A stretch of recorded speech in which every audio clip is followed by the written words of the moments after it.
بسم اللہ الرحمن الرحیم۔ رمضان المبارک میں 3 گھڑیاں بہت ہی زیادہ قیمتی ہیں، ان کو غنیمت سمجھیے، ان سے بھرپور فائدہ اٹھائیے۔ پہلی گھڑی افطار کے وقت کی ہے۔ افطاری جلدی تیار کر لیجئے اور اس سے پہلے دعا کے لیے وقت ضرور نکالیے، اس لیے کہ افطاری سے پہلے، افطاری کے وقت روزہ دار کی دعا رد نہیں کی جاتی، لوٹائی نہیں جاتی۔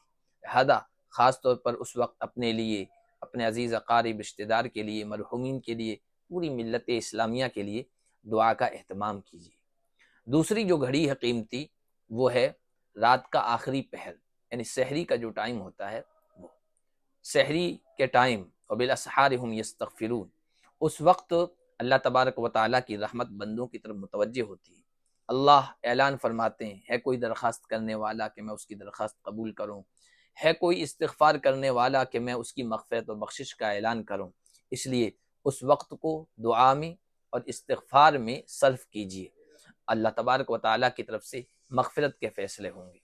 تیسری جو گھڑی ہے وہ صبح کی نماز، یعنی فجر سے فارغ ہونے کے بعد جس جگہ نماز پڑھی ہے، اگر ممکن ہو تو وہیں بیٹھے رہنا یہاں تک کہ سورج نکل آئے، اور سورج نکلنے تک اللہ کا ذکر کرنا، اللہ کو یاد کرنا۔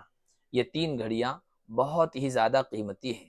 ان تینوں گھڑیوں کو رمضان کے مبارک مہینے میں قیمتی بنائیے، اور اللہ تعالیٰ سے بہت کچھ مانگنے کی یہ گھڑیاں ہیں، قبولیت کی یہ گھڑیاں ہیں۔ تو اللہ تبارک و تعالیٰ سے خوب مانگیں ان گھڑیوں میں اور دعا کریں۔ مختصر سی 3 دعائیں ہیں، وہ ضرور یاد کر لیں اور ان اوقات میں مانگیں۔ نمبر 1، اللہم انی اسألک حسن الخاتمہ، اے اللہ بہترین خاتمہ ہو، بہترین موت آئے میری، یہ میں آپ سے درخواست کرتا ہوں۔ تو اللہم انی اسألک حسن الخاتمہ۔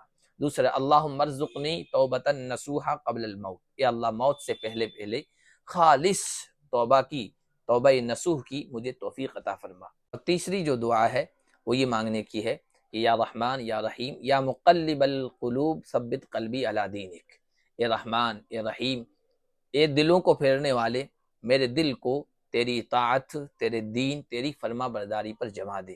اللہ تعالیٰ نے یہ دعا قبول فرما لی تو انشاءاللہ جس طرح ہمارا رمضان فرما برداری میں گزرتا ہے، پوری زندگی، باقی 11 مہینے بھی اور باقی پوری عمر بھی اللہ کی اطاعت، فرما برداری، عبادت، دعا اور ذکر و اذکار میں گزرے گا۔